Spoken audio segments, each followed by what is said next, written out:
Oh, somebody made a multiplayer mod? That's pretty cool. For what? Breath of the Wild. Oh, yeah. Oh, the mod scene for Breath of the Wild is wild. Like, playing it on emulators and whatnot. It's got all sorts of fun crap, all sorts of mods. If you go to, what is it? The big mod site is Game Banana. I think it's what it's called, gamebanana.com or whatever. Go to that site. It's got all the like mods and add-ons and whatever. And they've got a whole Breath of the Wild section, new models, new dialogue, whole new like missions, like whole new islands and stuff that they've added to the game. And you have to kind of commend the fact that they're using like homebrew tools. Like none of this stuff is like. Oh yeah, these are labors of love without any development support from. Right. They're like hacking up the game to create new parts of the game. So that's kind of amazing. I mean, that's always been, but even games back in the day like Doom and Quake and all those that got like mods and whatever else, there was partial engine out there for you to kind of like work with. But this is a game that's not supposed to be for PC. It's a console game, and then it's like all. Like it's running through an emulator only to have like PC style mods. So, all right, I got nothing. Yeah, man, I've got a few stories up. I mean, we're gonna talk about some weird stuff, some delays. I don't. Are you freaking? Anyway, Christopher Nolan and his new movie Oppenheimer. All right, cool. Xbox dropped the price of their expansion. I didn't even realize we went live. I could have dropped my pants and no one would have. Yeah, well, I mean, you know. You didn't tell me at all that we were live. We're live. 2 minutes ago. I said we're going live 2 minutes ago. Okay, we go live. I don't think anyone's joining us tonight. I think I'm just going to sit down and play some Warcraft. There you go. Put it on. Some Warcraft. Oh, God. There you go. Just, put it on. Share the screen so we can watch. So I can over the shoulder mock you for your my peons. No, I'm not fully set up for. I'm like, for yet. bro, worm sign. Bro, worm sign, bro. Man, I haven't played that in a minute. We used to, back in the day, X-Wing, right? We had X-Wing on our old PC. Yeah. We'd take turns with one player playing the co-pilot, right? So one person actually had the flight stick, and the other one's rocking the keyboard for all the power settings and the shield settings. Wow. So you're like, you just got to play with your boy, and there's no two-player version. So which game? X-Wing versus TIE Fighter? X-Wing and X-Wing versus not X-Wing versus TIE Fighter. I thought it was just TIE Fighter. It was like TIE Fighter 1 and 2 or TIE Fighter. Yeah. Wasn't it when you played for the Empire? Yeah. Star Wars. Star Wars TIE Fighter, Star Wars X-Wing. Star Wars X-Wing was the one we did the most of. TIE Fighter was great, but as I get older, I don't want to play for the Empire anymore. No, I get it. Do ND32. Let's see. Totally.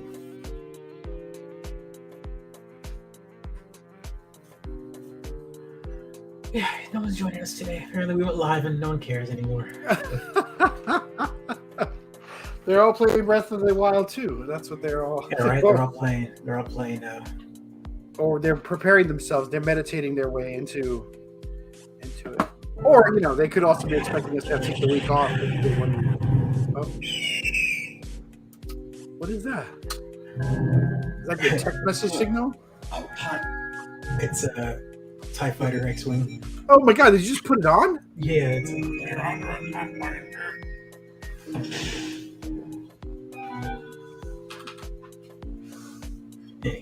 Man, what a modern world we live in, where you did that in like a minute while talking to me about it. Yeah. So I've been purging.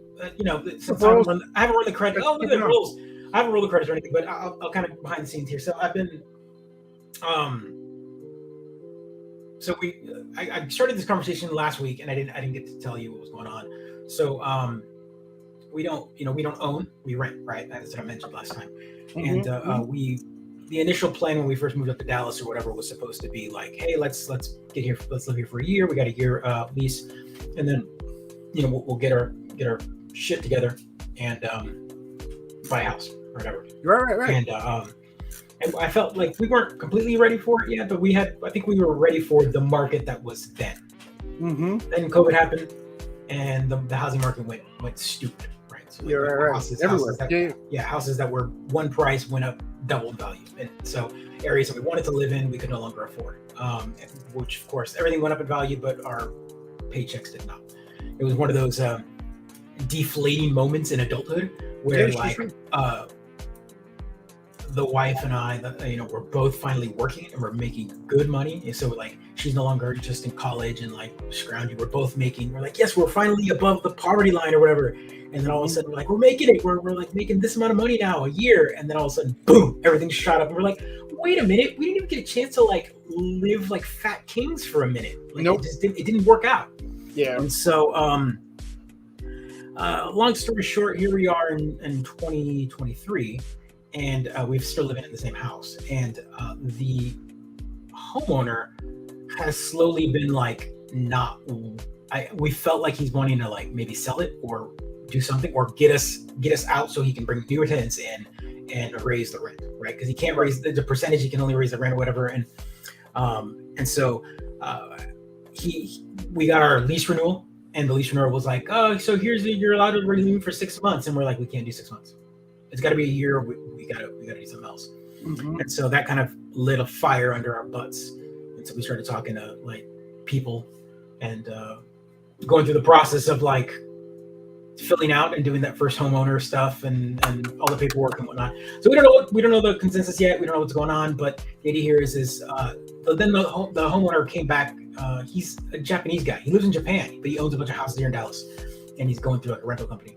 And they came back to us today and we're like, oh yeah, he said you can do for a year. And I'm like, well, we wanted that, but we're probably gonna like not take it. We might take the 6 month one.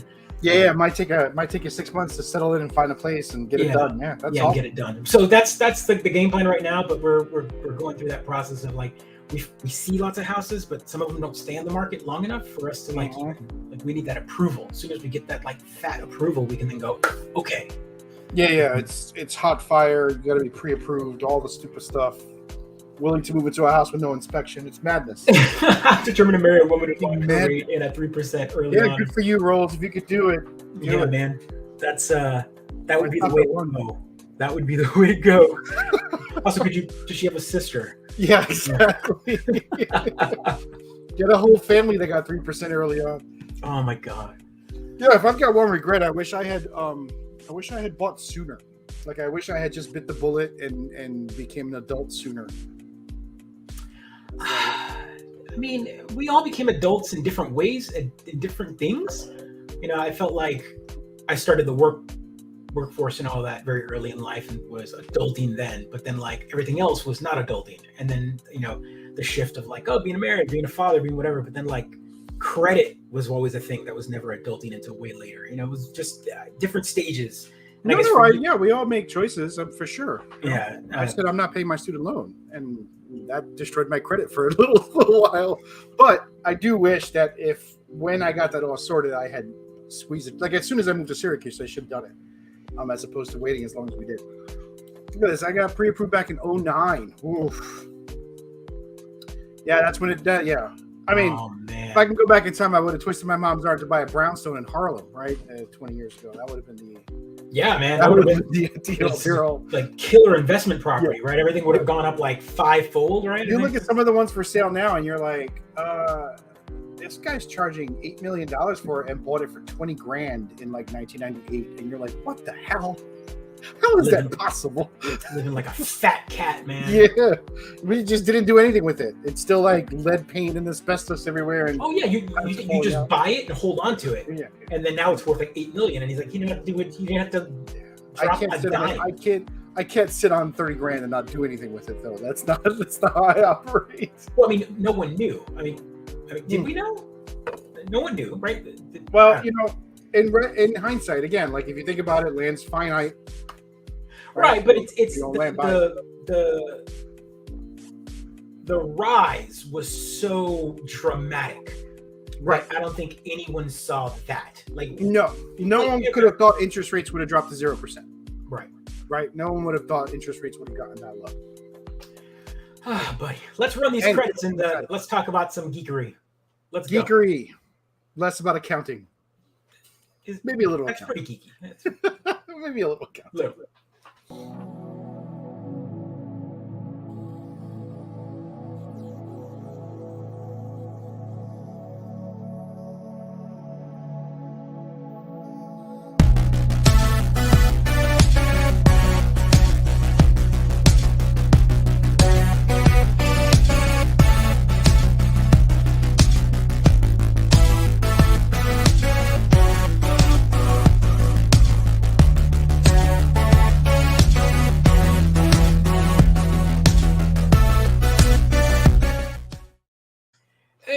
That's watching. Welcome to the Mid-Geek Crisis, episode 212.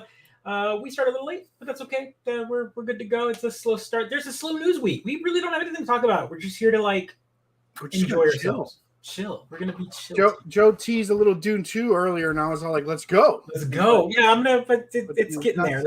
Stream is not set up to do nothing. So yeah, that the conversation we were having pre-show all about the house and whatnot was also. I've been purging a lot. That looks like a mess only because I've been throwing every tool I can find on there, only so that I can kind of consolidate it. And sure, you're condoing it. I get it. You're making a big pile of your stuff. So pile of stuff, and then, but if behind the scenes or whatnot, I can kind of go. There is nothing in here. It's there's floor. Where's the nearest closet, Joe? The closet is right there, and what? All the way to the back, man. That's my 3D printers back there. Well done. What'd you do with all the stuff? A lot of it's trash. A lot of it's in the garage in bins and just kind of going at it and been taking advantage of the heavy trash days here. So tomorrow's a heavy trash day actually, and so I've got some stuff that I got. Heavy trash day. So we have one in our particular city, in the city of Plano. They do bulk trash, so you can put out like washing machines and shit. They just have one day for that. So one day a month you can put out like whatever that doesn't fit in a bin. If you put anything that doesn't fit in the bin, they'll just like bypass it. Yeah. And then the city will come and drop a card off and say like, "Hey, you've got trash out there." Bulk day is this day. Yeah, I dig it. So, but yeah, we have to call ahead. We got to call ahead. So outside of that, I've got parts and bins and things that I've hoarded and things that I've just kind of held on to, computer parts. And what I did is I decided to finally sit down and just build. I built like 3 retro computers. So what I did is I took 3 more than you need, but that's okay. I mean, so conversation again with geekery. This is the slow news. We'll talk about geekery here. You'd be surprised, man. Like the PC gaming like timeline is funny. So and it's also when you're building them, when you're kind of looking at them and kind of building them in like these like specs. There's this generational jumps that we made. Yeah. Early PC games, you can't use a computer too fast because they break. So a lot of the games are written so that if the processor is even remotely too fast, like I'm talking like 166 Pentium is way too fast for some of these games. Yep. A lot of people were trying to play my old XCOM on a new 486, and it just everything was too fast, everything was broken. Yeah, and also for those that don't know, if you guys remember, old computers had the turbo button. Yep. Turbo button does not mean go faster. It means it would slow it down. So the purpose of the turbo button was literally to clock down that CPU so you can use old software. Yes, and then you overheated it. So you turboed it, and then no, I'm just kidding. So it was before teraflops. It was the days of pre-math coprocessors. Is kind of the big calculation jump that we made there. So you have to have a computer that you can do that. So some of the earlier chips that were 300, 400, 500 megahertz, they had BIOS settings that you can like turn off cache and then like down clock. So you can turn off the multiplier. Sure. So like a 400 megahertz Pentium was like 4 times 100 front side bus, but you can clock it to like 1. Like one time, make 100, put the bus to like 33, and then drop it down to like 30. So really small increments, and that allows you to do this. So I needed a machine that had that, and of course I had one. So I have a Pentium 2, a Pentium MMX, a socket 7 build with like old ISA slots. So that's one. What's that? So that's one retro So computer. that's one. So that one stays in really, really early 98/DOS. Okay. All right. So you're And running Civ 1 on that. yeah, like Civ 1, the early King's Quest, a lot of the old CGA, EGA Sure. games, early VGA. That Playing was Maniac Mansion. You're playing some Maniac old ass Mansion, games on there. Commander Yeah. Keen, a lot of those games. Gotta look through books for the Right. DRM, And then right after that, we jumped into some of the CD-ROM games with multimedia, where you needed the Pentiums and early DOS, and then early 98 games. So those early 98 games, and then so that bridge, that next jump in PC gaming was early 3D acceleration. Sure. So that was like the original Tomb Raiders and all that. And some of those games, while you can say, oh, well, you just play them on a modern PC, you can, but they're really broken. And some of them don't have like, they're dependent by community patches. Yeah. And the emulation isn't very good. Emulation isn't very good or whatever. So if I've got the hardware laying here, let me just build it. And so sure enough, the next machine I built was like I think it's a 1 gigahertz Pentium 3 with like a Voodoo 3 3000 and like, the max RAM you can run in 98. Where do you find the drivers? Are they just all on dead websites? So that's what I'm saying. So there's a whole community dedicated to this kind of stuff. There's I'll even put it. I'll put one on. I'll share. You gotta install like Ruby's Eventide or EverQuest, the original version. Yeah, all that stuff is out there. And so so there's a website called Vogons. So now you're up to like Civ 3. Maybe Civ 3. Civ, you can maybe. This is all I played on my PC for the record. So let's so Crumptab will share that and then we'll share. Boom. So this forum right here is called Vogons. And this entire thing is all about like Marvin, general old hardware. And sure enough, here's people that need help improving support for 486, 586, 686, just CD drivers, and they've got whole pages dedicated to old hardware. Ultimate 486 benchmark. Hey, this like forum is like active. Jesus Christ. Yeah, man. Comparisons. Yeah, man. It's like PC Gamer 1999. Yeah, man. Yeah. Fun fact: the McLaren F1 was one of, if not the first car that came with the modem. Yes, with the factory patching and troubleshoot issues. The computers required to diagnose and now physically don't exist anymore. I wonder, like, Rose, like, we're in the industry, like. I just imagine there must be like a couple of 60-year-old IT guys who walk around and know how to fix this garbage. Yeah, no. Here's the fun fact, right? So, like, perfect example. That's a great example to bring up here is for specific retro things like that, for certain applications for industrial machinery, things that need like old 486, 386. Intel and all this still make the chips. Yeah. So what they do is they go out to companies like Asus and all these big PC companies, and they have whole industrial machinery division where they make custom retro modern computers. So they essentially, it's like a 486 on chip, like the entire computer on one chip, and then also like USB ports and like HDMI for monitors. So like all of it's like modern outside of the like center core. They have to put an old like diesel engine inside their modern monitors. Yeah, it's essentially a Tesla with like a diesel engine for a heart. And so a lot of that stuff kind of they've been doing that for years and years, just like we said that some of these pieces of software they can't run on new things. Even as new as the next small generational jump, it would break things completely. So these companies have been making these old pieces of hardware, these thin clients. If anyone works in an office, if you've ever seen those Unix thin clients is what they're called. So essentially they're terminal clients. They're really little thin blades, and they don't actually they run Windows over the network, right? They connect to a server and you log in with your login and your desktop comes up. But in reality, that's not a computer. It's just a thin client. Those thin clients, you open them up, like you look at what's on there, and it's like a Pentium 166, like an Intel brace. So if you strip off all of that software, you can run like DOS on it.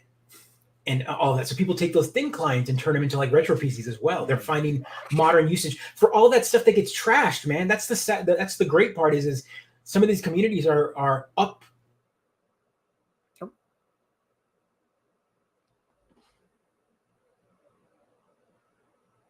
I think I lost you.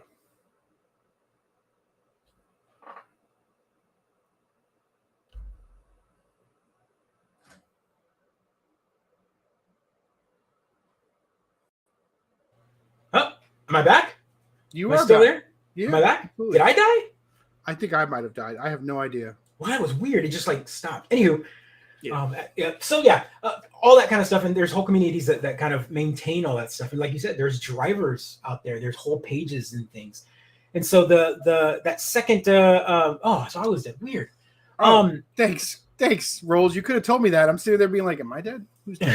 Not me." So that machine is just early '98, full '98 machine almost, right? And then the third machine is a full XP machine, and that's where it gets fun because you would think, oh, a lot of these games are XP. You need all to that stop stuff. right there. There's nothing fun about XP. Oh man, well, there's the early Age of Empires, and a lot of those Civ 4, Civ 5, StarCraft, all of those, the early Blizzard, the Warcraft 3, and a lot of those do work on new PCs, but a lot of those versions of the games have been like patched enough that they have to call home.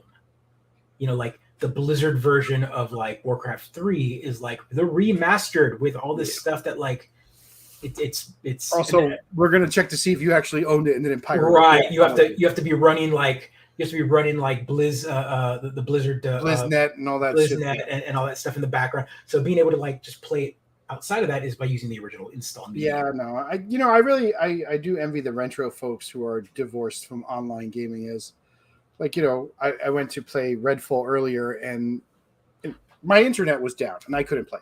I'm just like, well, why? Yeah, man. You can't. And I couldn't do anything on my. I was like, oh, this is a box. This is a dead box. I can't do anything on this thing. Yeah, that's kind of the crux of it all, and kind of owning some of this stuff again. And that's so what I did is I took these machines and I kind of rebuilt them, cleaned them up, maxed them out to a way. And what was funny is the Windows XP is not supported by Microsoft anymore, but the hardware that it can run is actually ludicrously like new. I think the computer that you replaced, the one that you just now, that smaller one, that machine, the hardware in that, the Intel 4 series with like the 9700, the 970, NVIDIA 970, all that, that's the last bit of hardware with actual XP driver support. Oh, wow. It's right here on the desk. Yeah. So that one, if you really wanted to, you could install XP on it, and that's what I did. So I took another, again, a Dell Precision that's running like a Xeon, like a old like workstation for like graphics and whatnot, and it's like a maxed out version of that. That happens to be like the very last generation that can run Windows XP. And I installed Windows XP on it, and sure enough, I was able to get all the drivers. And that community is even cool because there's a whole program called Snappy Driver Installer, and that one's enough that you get online and it double click and it just scans all your hardware and has a whole database of drivers that work and just installs it. Gosh, it's like living the dream that we wish we had lived in '97 when we had to figure out all the stupid drivers in '98. We had to figure out all the stupid. It just took all these years. Also, fun fact as well with all this retro stuff, sound. So Sound Blaster 16. Sound blasters in general, like just sound cards are something that we really took for granted because after a certain while we just kind of gave in to just like CD audio, as opposed to like computer generated synth sound card. Where my version of Doom sounds different than your version of Doom because the sound card you have might be a Sound Blaster compatible, but not a Sound Blaster. Or I've got an Adlib, or I've got a Roland, or a Yamaha chip or whatever, and all of it sound different. And so the music is being generated by your hardware. And man, also some of that like 3D sound, that EAX and all that really fun positional sound that we were playing with in 98 and 1998 and old XP era. We don't get that on the modern games anymore. It's just like on or off, and you have to have like a whole Dolby setup or nothing. Yeah, no, there's nothing in between. I don't miss it. I mean, maybe, I don't know. Most of my games, I turn off the music as soon as I start it, but I do think I don't miss the drivers. I remember so many games just didn't work because Sound Blaster wasn't working or because of this it wasn't working. Yeah. So many, like, it was just one more thing you had to always work on to get your game to work. Our first desktop way back when had 2 sound settings: deaf, where you can't. Yeah, exactly. Yeah, That's cool, dude. That's cool. It's a hobby in itself, and also, like I said, it's a lot of retro fitting. So, for example, none of the machines that I built have actual spinning hard drives in them, right? But also, Windows 98, you can't have a hard drive bigger than 137 gigabytes. Anything higher than that, it breaks. Like the partition table breaks. So you can't. What? You have to, it's just like too much. I can't. It's too much. There are community patches to get so you can read a hard drive bigger, but you can't run the operating system on one that's bigger than that. Oh my gosh, that's amazing. So sure enough, you want to see what I'm running Windows 98 on? What are you running it on? So there are actual IDE to SD adapters. So you literally have a big old IDE slot. You plug in your IDE ribbon cable like a hard drive, and then you slot in. And this is a 32 gigabyte SD card, and this contains all of 98 and everything. Just kind of cool. That's wild. Wild, absolutely wild. And also, what's great is I need to move something over. I pop it out, pop it into my main computer, drag and drop. Yeah. Do your kids ever look at Windows 98 and ask you about it? Rose ass. Recently, like they've been noticing. What's going on, Tim? Yeah, they do. A good example is today. Today's no computer day at the house. So like we have. I've been trying to like some days no computers, don't touch computers. You can play on your iPad or whatever, but one less screen to kind of like dump into them. Good. And kiddo had. I'm a tyrant. That's every day except for Tuesday in our house. Well, no, Saturdays and Sundays, but yeah. Well, yeah, we call it take it off Tuesday. I'm like, all right, Daddy's going to take it off. He's not enforcing any screen rules. You can go for it. So good job. That's a good one. Take it off. Yeah, I have a lot of the screen time stuff all manicured and whatnot. Yeah, no. But he came to office and I've had this conversation, and maybe you can kind of fill in the conversation with me on this one. My youngest, which is about the same age as yours. Yeah. 9. He's really like adapted on this YouTube thing, right? Like I've tried to like moderate it as much, but he watches a lot, and his personality has become very much so like matter of fact because he's watched it or read it or heard some YouTube pundit say something. Sure. And so the language that comes out of his mouth, sometimes I'm like, that's not your opinion. That's someone else's that you're regurgitating. I can hear it. Stop watching Mr. Beast right now. Yeah.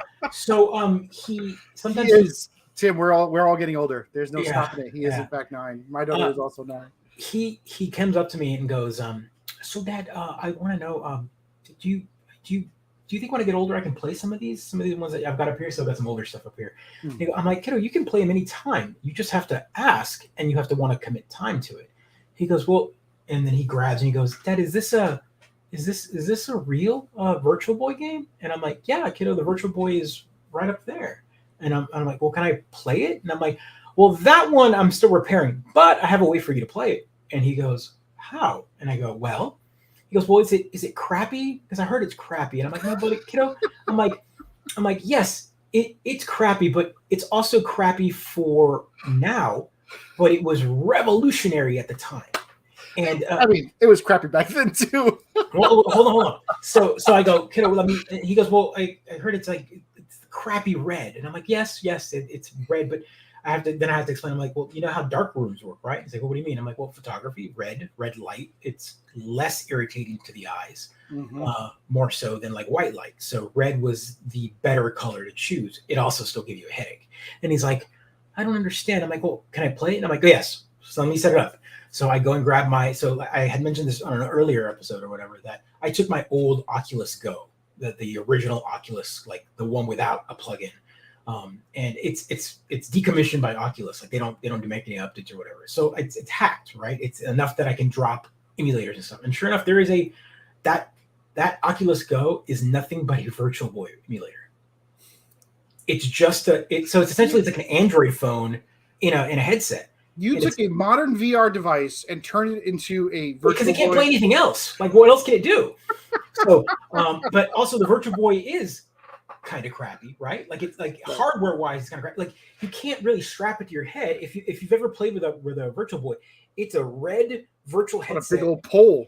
with on a stand, and you can't strap it to your head. You have to kind of like lean against it like this, and then play. You're like, oh, My and neck, my your neck. Yeah, it's completely painful to play. Goblin pose. So what I did is I turned the goes. I installed a Virtual Boy emulator and dropped the entire library on there. And what's cool about that one is it moves, so you can move your head and the screen moves with you, so that's already good.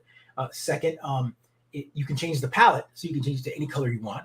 So instead of red and black, you can do blue or white or purple or whatever color you want. Turn it off. you can also turn off the 3D, so it's just a 2D version of the game. You don't get the headaches. You don't get a headache. But sure enough, I loaded up. I handed him the controller, and I gave him I've got this really nice retro looking controller, wireless connected to it, and he puts it on. And I fire up Mario Clash. And if you're familiar with Mario Clash, and maybe you're not, because most people didn't play this console. Only I've only played it at retro game cons. So Mario Clash is actually a really fun, let me bring this up here.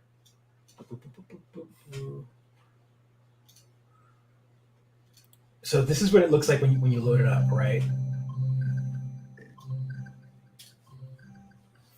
And but it's like a fun again, the console was very much so like in the almost like mini games in a way. Oh yeah, it was like a Game Boy. Yeah the there we go. Ooh, there we go. Hey, let me bring up the actual gameplay here.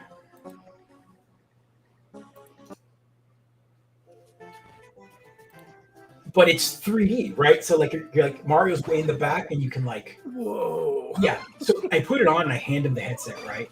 And he puts it on. He's just like, "This is amazing." And I'm like, "Yeah, kiddo." like it was just ahead of its time. It was just not. The world wasn't ready for this, but here we are with a modern VR headset playing this style of game. How freaking cool would this be if Nintendo brought some of this stuff back with the modern equipment? Yeah, because I guess there aren't many Nintendo VR games, right? Are there none. I mean, outside of what they have here, but and you have to understand, this looks flat because we're watching it on a screen, but all of that's got depth. You could actually see Mario in the distance. And right. You're trying to dodge that shell coming to beat you up. Yeah. And he was sitting there playing for an hour or so, at least. So did he bamboozle you into getting screen time by asking? No. So he still has his iPad. But he wasn't sitting there attached to his PC yelling at people playing Fortnite. Right? Oh, I got you. So it was one of those things where it was nice for him to just kind of ask me for something. That's pretty cool. The exposure I've talked to kids with Otek some videos where kids react to it. And yeah. I mean, I showed. I played the DS with my daughter a lot. It's the only retro system I have. Retro. I can't believe I'm calling the DS retro. But it is. Well, I mean, it is now. At this point, it is. So yeah, that's what we rocked out a little bit of. And she liked it. I think she liked it just because it was video games to play, right? That's really what it came down to. But yeah, so that's a form of gameplay that he never would have played. And sure enough, now and hopefully it allows him to at least form an opinion on himself, where he hears other people going, "Oh, it's crappy" or whatnot, and he can go, "That guy has never really played the game because I've played the game and I enjoyed it." Yeah. That's all. Redfall, where everyone's pooping on it, and you're like, right.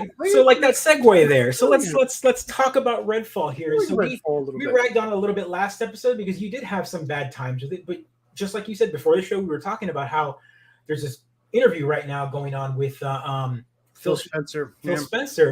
And this is a weird interview, and this interview is kind of tough to listen to because it's for the first time I'm hearing Xbox kind of admit defeat a little bit in this console war, in this in the space that they've kind of Well, so yeah, I mean, people are interpreting it as saying that Xbox is not. They're just we're defeated. We're done. I think it's more an acknowledgement that they're not the number one, and we're okay with living at number 3. We're okay with being number 3. That's where we're going to live. It's that's a business strategy, right? It's going to cost them too much effort, and they're going to fail to get number 1 because Sony sits on that perch, right? Right. So why not live at number 3 and be the best number 3 you can, right? That's where businesses sort of sometimes it's like being Sprint, right? You don't want to be number 1. You're never going to be number 1. It's too much investment, too much effort. Live there. Yeah. Just compete on the edges, fight for the fringe, and make your profits that way. Especially with a company like Microsoft that has billions of dollars in other businesses that they make money off of. Right. Well, I mean, so let's bring up some numbers. Yeah. Man, I just is there like that promo footage for Redfall a year and a half ago was fantastic. Playing the game now looks nothing like this at all. So here's the interesting part, right? So like they're third place, but just like what's the conversation we like to talk about? The amount of money you make doesn't mean it's good, or it doesn't mean that you're the best. And sure enough, Xbox in 2021, post-COVID, people at home, it made $16.28 billion. Yeah, they're doing all right. And in 2022, it made $15.5 billion. So they made less. Wow. Yeah. PlayStation, on the other hand, made 8.8 billion more. Right. But it did not make money, right? Like this is from console and video game sales, right? It's not also from the Xbox subscription service. That's got to be on. It's just their earnings, whatever. It's their earnings, yeah. Okay. So like, yep. Yeah, it's so for example, here's a Games Network Service revenue by type quarterly or whatever, if you're looking at these. So add-on content, hardware, digital software. This is wow, so it's everything. Network services. There you go. Oh wow, that's pretty good for Sony. Yeah. So let's see if they've got there's. This is a hideous chart, by the way. This is like a real eyesore of a chart. Why would they pick these colors? I don't know. Blue on top of purple. What is this? I'm angry. I'm angry at Sony for putting this garbage together. So this is a hardware revenue quarterly. All right, there we go. A nice dark blue color on top. Yeah, but this is just. I think what they were doing is they were breaking it down by things. Yeah, no, I get it. Are they still using physical consoles as a loss leader nowadays, or are they profitable? I think they've turned them profitable now, Rose, or at least at the minimum break evens. I don't think they lose money. I think the first year or so, it turns out to be that they break even, if not a loss, early on. But then as they progress, I mean, PlayStation, from my understanding, they are on already the 4th hardware revision internally inside of the shell. It looks the same, but internally, the motherboard is already shrunk to about half the size. They've already found savings. They're still charging the same amount. There's no value to the customer. Yeah. Right. They've taken some of the ICs, integrated components, and they've essentially made 4 or 5 chips. They've turned it into 1 chip, and then they're able to drop it and then drop the cooling and whatever. And then eventually they'll release a slim version of that PlayStation, which will be even cheaper to manufacture, and they'll do a price cut of like $50 or whatever, but the profit margin on that is still ludicrously high. They've done all the investment based off of the big box. Right. But Sony boo. Gaming revenue. So again, there's the bigger chart there, and again, here's the quarter by quarter again. So Xbox is definitely in 2nd place when it comes down to it, but 3rd place overall, because Nintendo is technically in 2nd out of all of this, which is kind of remarkable for a piece of hardware. And again, this speaks volumes to Nintendo's like franchise of games. This is a piece of hardware that was released in 2017 from a chip from 2013. So the actual physical, like 10 years old. Yeah, the CPU in the Switch is over 10 years old. It's an NVIDIA X1. It's got to be pushed to its limits now, right? It's being pushed beyond its limits, but I was gonna say, so it's just incredible, and they're trouncing Xbox and Microsoft in general when it comes down to like hardware sales and software sales and revenue, because the investment into the toilet is a game you're gonna love, right? It's just like it's a Switch, like it's the best. Yeah, I mean, I've got one, and then there's another one down here. Like we've got multiple ones in the house. I have to do Switch inspections all the time because I don't like dual screens. Like I don't like my daughter doing Switch and iPad. So I have to face her down all the time and be like, hey, one or the other, all the time with the Switch. He does that too, man. He'll grab the iPad, turn it on, put on his headphones for the iPad, and then he'll hop on chat and he's yelling at people while playing Fortnite on his computer. I'm like, what are you doing? Like, how are you? What are you? What's going on here? My favorite thing about is that she'll look at me because I'm like, you're doing two things badly, kiddo. That's what I'd be like. And she'll look at me. She's like, no, I'm not. Maybe you, but I'm young. I can do it this way. Like, and I'm like, oh my god. Oh my Wow. god. I mean, she's probably not wrong, but at the same time, she's your daughter. I don't. Oh no, my daughter's a troll. She knows what she's doing. I'm so proud of her. Right? She comes at me with logical arguments, and I'm like, all right, well, you're gonna do it the slow way. Sometimes I catch her doing picture in a picture with the Switch, right? So she's got her iPad with two different things going, and then the Switch with the third screen. I'm like, what are you doing? I'm multitasking, brother. But then like I'm looking at her and like you must flash back. I flash back to having the Game Boy while watching. I do. No, you're right. You're right. I used to watch TV, like watch cartoons and have my Game Boy. Don't get me wrong. I'm not lying. You're absolutely At right. one point, we had two TVs, and we had a TV with the Nintendo running while another TV. Yeah, that's right. That's right. We did have two TVs at one point. I'm Yeah. I'm talking blah blah blah blah blah. Right? But, like we had commercials though. We had commercials. Yeah, like in between commercials, pause Mario, run to this level, boop, boop, boop, go back into the show. Oh, bathroom chips. Yeah, yeah. No, out of the freezer. I just remembered. There's no commercials. You know, I catch my kiddo. I catch him walking with the iPad with headphones in the hallway, and I'm like, stop that! I'm like, God, stop it! Yeah, it's pretty intensely interesting. But yeah, I caught my kiddo doing something the other day, and I scolded him big time. Oh no! He was yelling, right? He was yelling and on Fortnite and with his friends. He's got a little group of friends. Some of them are classmates and whatnot, friends. They hop on and they play, and he's yelling at this other party member or whatever, and he loses. So I'm watching. I'm like in the doorway, and he's got his headphones on in the corner of the room, and I'm watching. I'm like, what is he doing? It's like, God, he lost. So he lost. So then he goes. He opens up the menu and finds the character that killed him and reports him. And I was just like, yo! And I was just like, I never want to catch you like that. I was like, just because you suck doesn't mean you get to report somebody. I was so mad. Where did he learn how to do that? I was like, Daddy does not do that. We play with honor in this household. It's a freaking A, man. We type GG with rage in our hearts. Rage in our hearts, you know. It's like, I'm like, you get better, get good.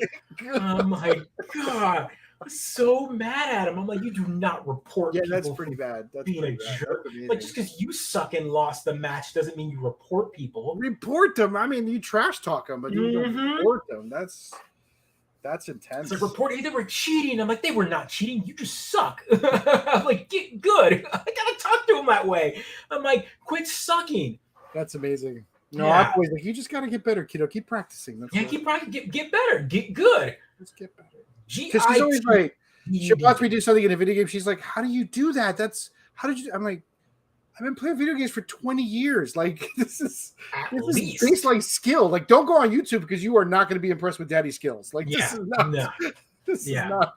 I am only barely good enough to do this stuff. Celeste was a good game for her to be like, wow, and I'm like, no, you missed where I died 22,000 times. Yeah, but the thing is what hopefully the kiddo is learning is that they saw you lost. They didn't immediately go, oh, I suck, and then like turn off the game. It's the idea of like putting the time, and eventually you get the rhythm down and the button rhythm, and then like as soon as that first time you pass a B-sides level, you're just like Guacamole was another good one for that. Man, those two. But she would be like, you need to put it down and take a break, Daddy. That's what she likes to tell me. Put it down and take a break. You're getting mad. Rage. And biting the controller. Like, oh man, that's good stuff. So, but yeah, just because we're on a nostalgia kick and you were talking about retro gaming, I do the Napoleonic gaming, which is already as retro as can be, and there was a deal for some miniatures, and also you could buy back issues of War Games Illustrated magazine. And it's been years since I've read a hobby magazine. They have not changed at all. Joe. Some things don't change. I mean, Some things like, don't what are you change. going to progress in that hobby space? Like, there's Well, you hit a wall with physical material. I mean, maybe 3D printing, right? Like maybe 3D printing and resin printing and all that. No, there's no mention of 3D printing. This Really? is about cast miniatures being put on the table. Nothing modern, dude. Oh, they're pretty much like we don't do that. It's like 2-page historical articles. Like, let's talk about the Templars, blah blah blah, but without any like self-awareness, Joe. Like, no acknowledgement that they're talking about darkest Africa, and I'm like, ooh, that's not. Ooh. We don't. Do we still do that? Like, we call it that anymore. We don't call it that anymore. In those circles, yeah, because that's the games you're playing. You're playing games in colonized Africa. That's right. Yeah, and I'm just like, God, I watched the Bugs Bunny cartoon the other day where they do that deep in the heart in the darkest part of Africa, and they show like the whole continent of Africa, but black, and it's like the heart beating. I'm like, oh my gosh, and you're like, oh, that's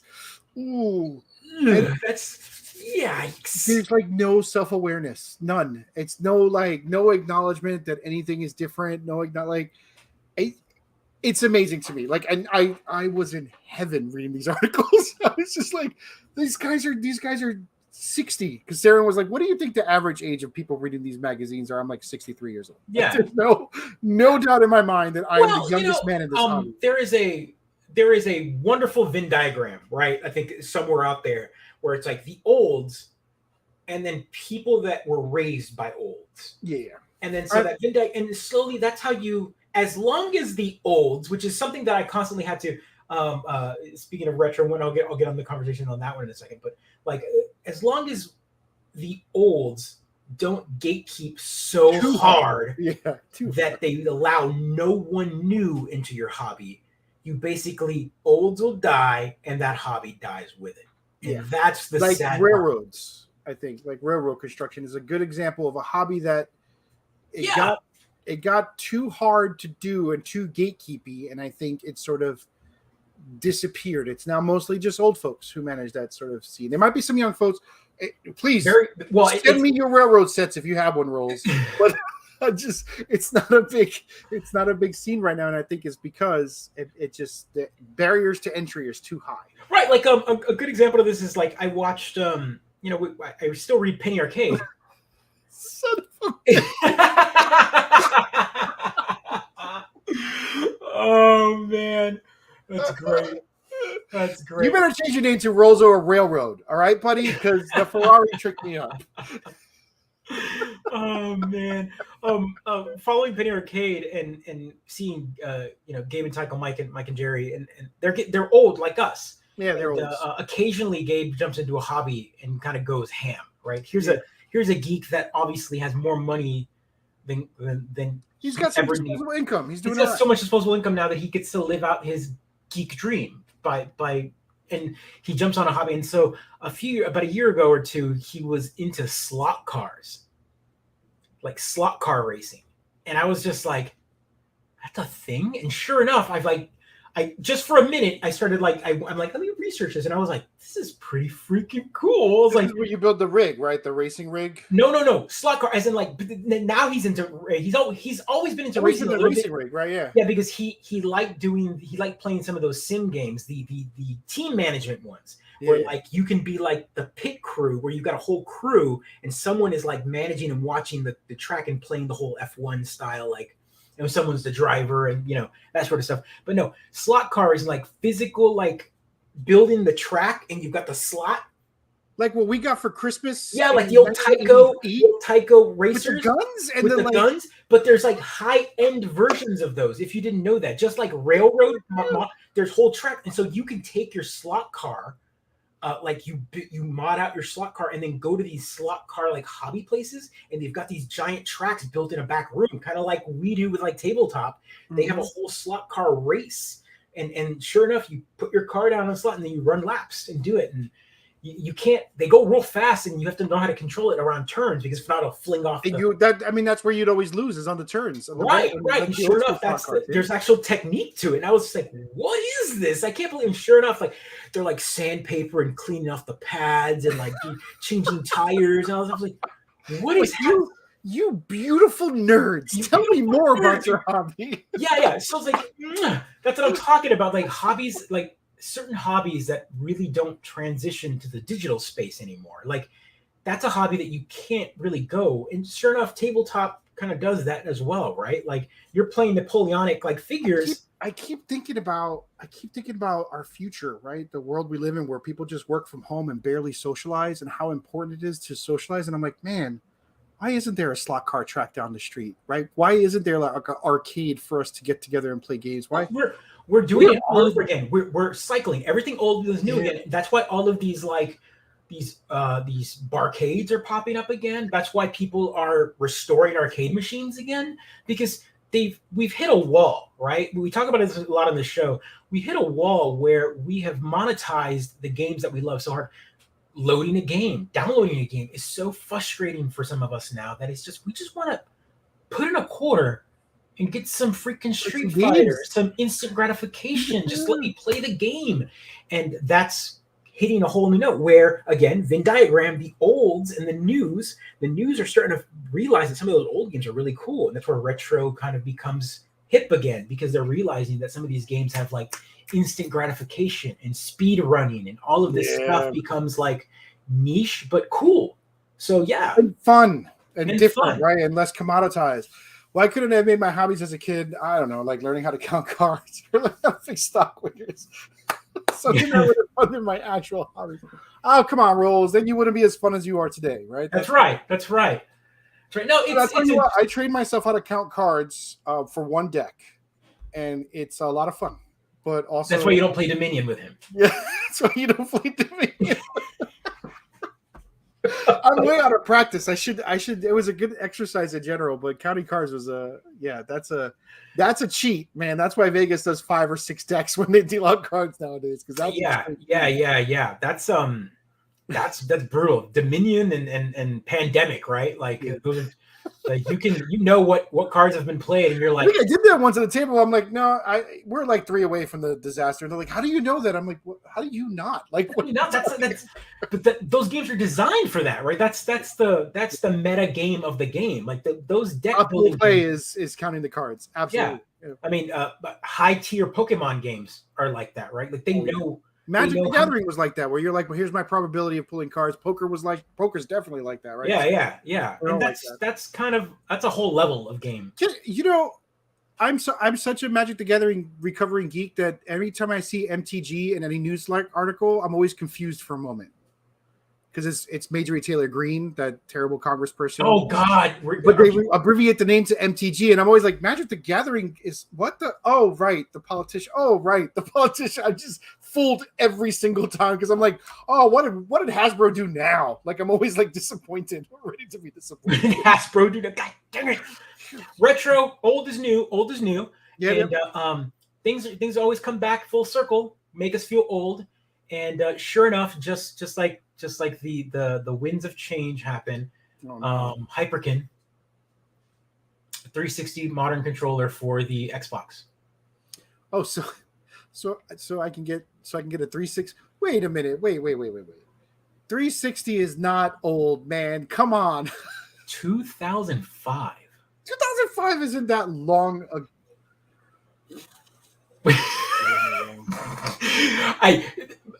Don't adjust your cameras, folks. There, that his beard did get a shade wider for a second there. I just want you to understand that. Yeah, man. There are these like Reddit threads sometimes where it's just all like, tell me a song you really enjoyed from 20 years ago, you know? And then there's always someone who comes on and is like, reminder everyone, 20 years ago is 2003. Not 1983. And I'm like, oh, come on. Like every time I'm so confused for a moment. Like, no, come on. I can't be that old, but I am in fact that old. Look at that beautiful Xbox right there. Look at that. Yeah. Well, I mean, so, the funny part about this is that this is that a rebuild? So this was Elijah Wood announcing the Xbox 360 on MTV. Was that what the Killers? Is that yeah? Yeah, if Fast Times at Ridgemont High were made today, it'd be about my graduating class. You're not wrong.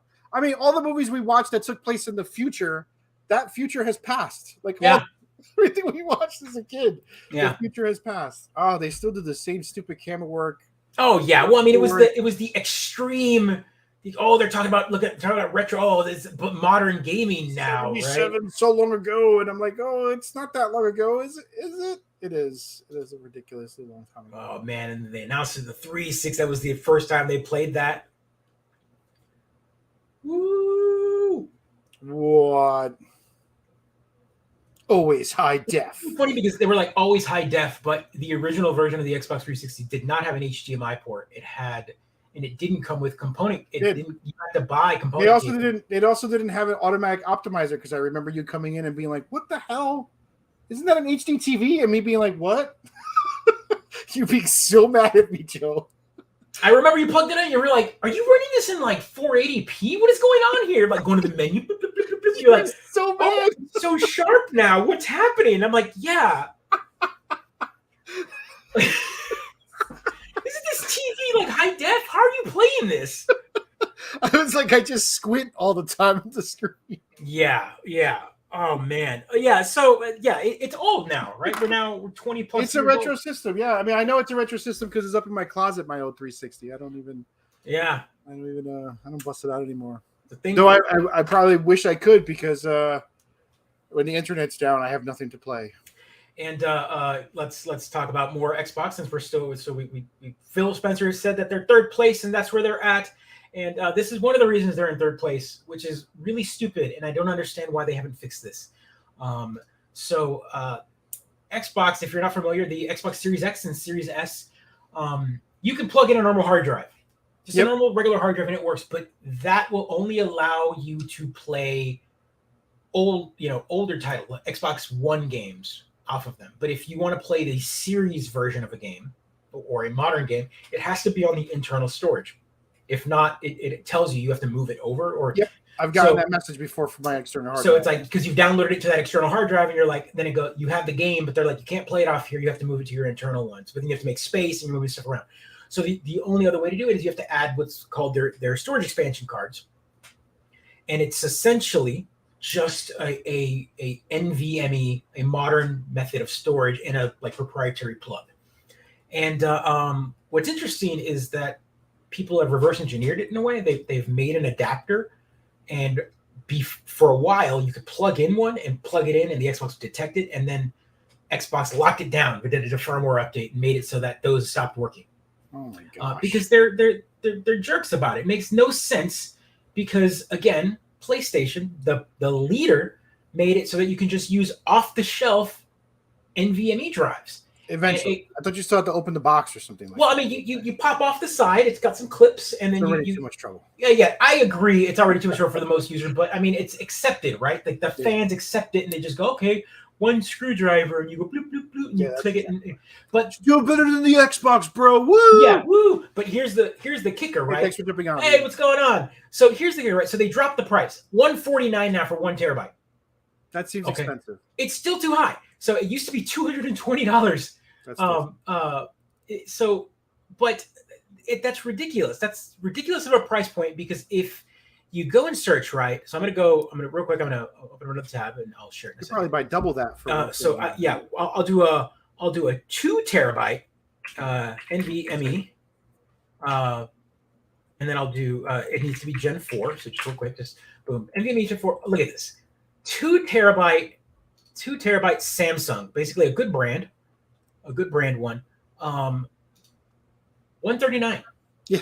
Well, I can't believe I was right here. I was $10 off, and that's 13% off. So it should be around $149. Yeah, and how much is a 1 terabyte one? $80. $80. Yeah. So like $80. So the markup is $70 to use their proprietary plug. That's right. So it's ludicrous. It makes no sense. Like the plug isn't.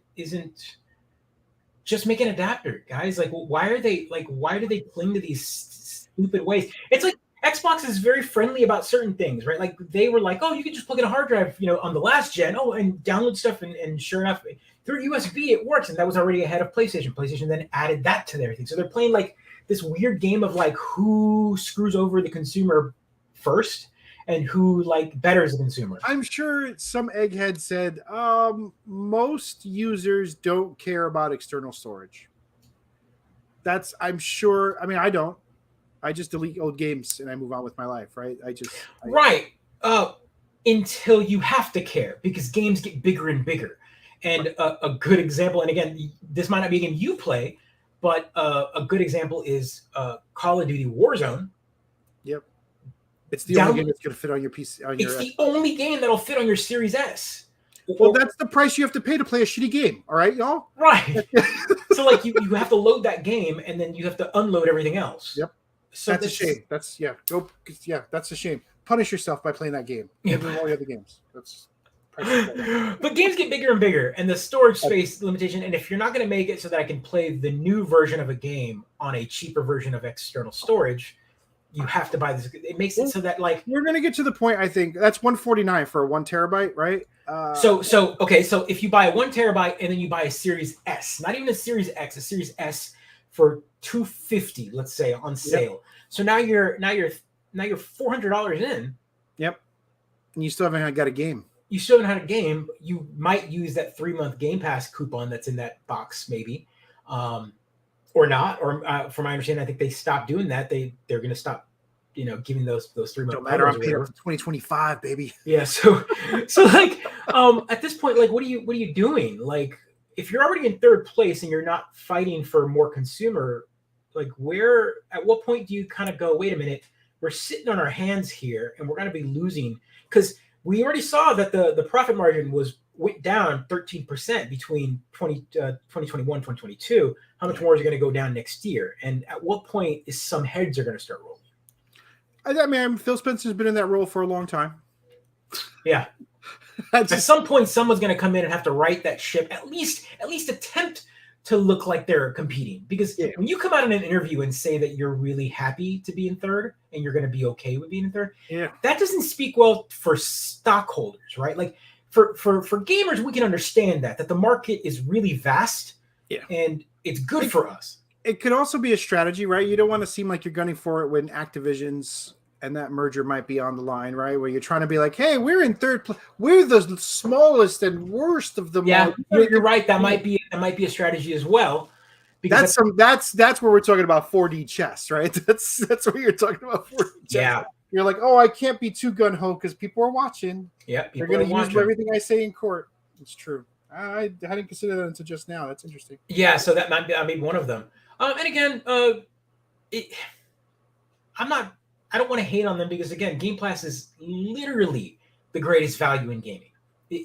I can't stress that enough that while they are not in first, they have, I think, outside of this like storage fiasco, I think, everything else seems to be the most consumer friendly, right? Like here you buy a subscription service that gives you games almost on a weekly basis. And whether they're old or new, indie or not, they drop. They're constantly dropping. You don't even know what's coming. Sometimes they're like ghost drop, boom, new game. You don't even know it. Or here's a game that you liked back in the day. Now it's available on Game Pass. You can also pre-install games if you know they're coming. Right. Also, if you have a PC, one service gives you games on that system too. I downloaded some PC games just to see if I wanted to play something besides Civilization. Spoilers, I did not. But it's an option. You had the option. Or you open up your phone and you can game stream. There's just options after options after options, which is really consumer friendly. Something that PlayStation has really not been good at, right? Like they've been very locked down. Which is weird. It's rewarded them. But it's rewarded them. It's very weird.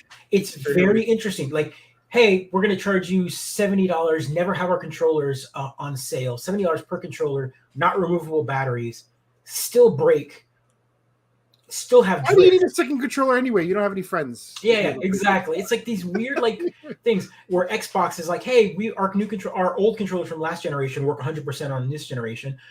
We have removable you can use batteries. every garbage piece of junk to connect to your Xbox. Yeah, you can use whatever you want. It'll work. Our controllers are cheaper. They have removable batteries. They're constantly on sale. They're still pretty expensive. I'm not going to lie to you. Right, they're constantly on sale at $40. Like if you want a black controller or a white controller, if you want a premium color one, they're $10 more or whatever. But it's the options that they give you that Sony really doesn't, which is interesting to me that, again, they're in third and those tactics of being anti-consumer have really moved Sony up the ladder, which makes no sense to me. I'm like, what is It makes sense if happening? you think all gamers are brain damaged. I think is really what it comes down to.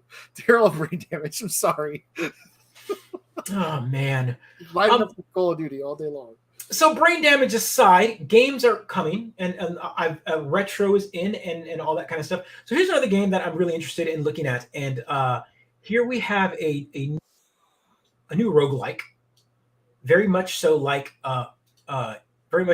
Hades. Let me see if I can open up this. All right. Where's the Hades game? Yeah, I'm gonna open up a. Where's the dang? Trying to pull up the browser here. Pull up the video on its own. It's coming. He's pulling it off of his 486 Pentium, so it takes a little minute. Exactly.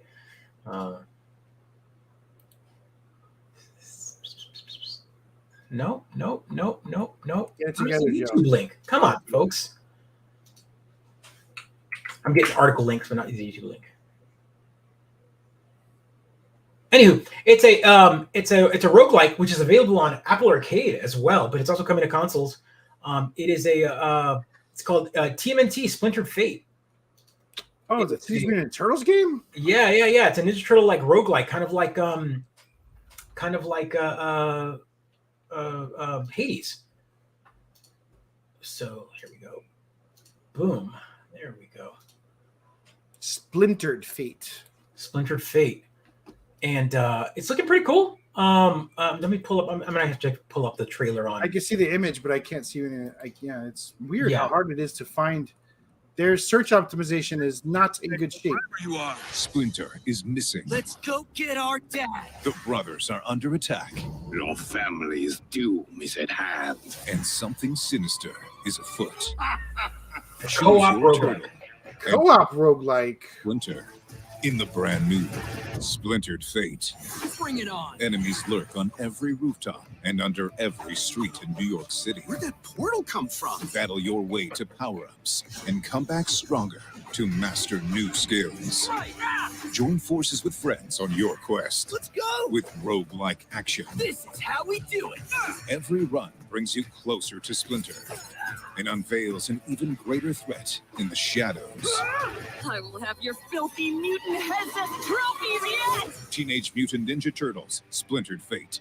Available now exclusively on Apple Arcade. For now, it is coming on consoles later on, but it is a Apple Arcade exclusive. That's wild. I have Apple Arcade. Maybe I'll try it. Yeah, it's pretty cool. I mean, that's a pretty cool looking game. The vocals look good. Like the voice acting looks pretty cool. And I really like Hades. I beat it once, and then I was like, I can't do this grind. I'm too old for this grind. The endings are so good. The endings progressively get better. I know. I can't do the grinds. I can't do them anymore. That's sort of like, wait, so the game keeps getting harder in order for me? No, I can't. Yeah, the game gets harder and harder. I And then eventually, like the ending. So the first ending you get is like you die. Yeah. Like you get up there and you can't like survive up there, and then you die. And eventually you get stronger and stronger, and eventually your mom comes home. That's so great. Yeah, You spoiled it for everyone. I did. It's a game from like 4 years ago now. I just It's spoiled 4 it. years of statute of limitations. Yeah, it is, Yes, y'all. It It should is. be. Just like no one should be able to. You can't spoil Dune to anybody, right? Like, well, wait, what do you mean? Paul Atreides is a villain? My daughter knows that I'm such a big fan of Dune that when she was looking through her library app for another book to take out, she was like, "They got a graphic novel of Dune, Daddy. Should I take it out?" I'm like, "Yes, take it out right now." She's like, "I have to put it on hold." But isn't that exciting? She wants to read it with me. I'm like, "Yeah, let's do it. I'm a big fan of Dune. Let's go." A So we'll see. graphic novel of Dune? A graphic novel of Dune, apparently. So she put it on hold. Like, you're like, "What is this?" What is this? So this article on Polygon made me laugh. I was reading it earlier.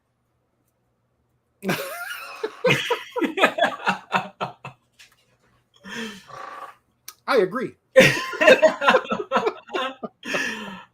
Give us a giant philosophical. So That's again, what she said. spoiler alert! Without knowing, if you are not familiar with Dune and haven't read any of it, Paul is the Messiah and not the Messiah, right? Like he is the precursor to the Messiah, Right. and he kind of goes batshit insane, right? Like he goes full on like jihad, like holy war slash. He becomes too into his own brain, his own prophecy that he fails, right? Like his failure, but he has children, and his children become even stronger and more powerful than him. And Leto, one of his kids, becomes a god emperor, and becomes a sandworm, a half sandworm, Just completing the cycle. thus completing the cycle. And it Also, is Duncan Idaho comes back like 1,000 times. well, yeah, Duncan Idaho comes back a billion times because Which we were all hoping for once Jason Momoa took on the role, right? Well, I mean, yeah, of course. What's interesting is if you look at the credits for the new trailer for he's in there. Of course he is. There's gonna be flashbacks. There's got to be flashbacks and whatnot, and eventually we're gonna get You another. think they're bringing back? That's Dennis, you bastard! I'm in. But for those not familiar with God Emperor Leto, this is the cover of one of the books. By the way, Is it the face? Is it the face cover? It's the giant God Emperor Chode. Right? Yeah, like put it on. Yeah, the giant. Yes, That's the one. That's the one, baby. Book 3 of the series, Children of Dune. Jump forwards 9 years after Paul's supposed death. His twin children, Leto II and Ganima, have full access to all the thoughts and feelings their parents ever felt right up until the moment the twins are conceived. Yeah, it's pretty horrifying. Yeah. That's what I remember the most. That like every Duncan event like turns against him and needs to replace. He's always one step ahead of the Duncan he just wants a friend. The God Emperor Dune. Yeah. So the 4th book, God Emperor of Dune, skips ahead 3,500 years. Leto II is still alive and still a giant worm thanks to his invulnerable monopoly on the spice. He maintains complete utter control over the universe. Yeah, I mean what's great about Dune is it's so wacky. Like it's you think you have the grasp of the sci-fi, especially putting it out there as like cinematic. Like it just looks like a cinematic sci-fi, and then it gets weird, and it gets weirder and weirder. Two operating systems. That's how you know the God Emperor needs to be deposed, right? Yeah. I'm not gonna lie to you, Joe. I love the idea of like all of the world loving Dune so much they demand a sequel without having read the books. They're screaming for it. And the studio's like, fine, Dennis, go make the rest of the movies.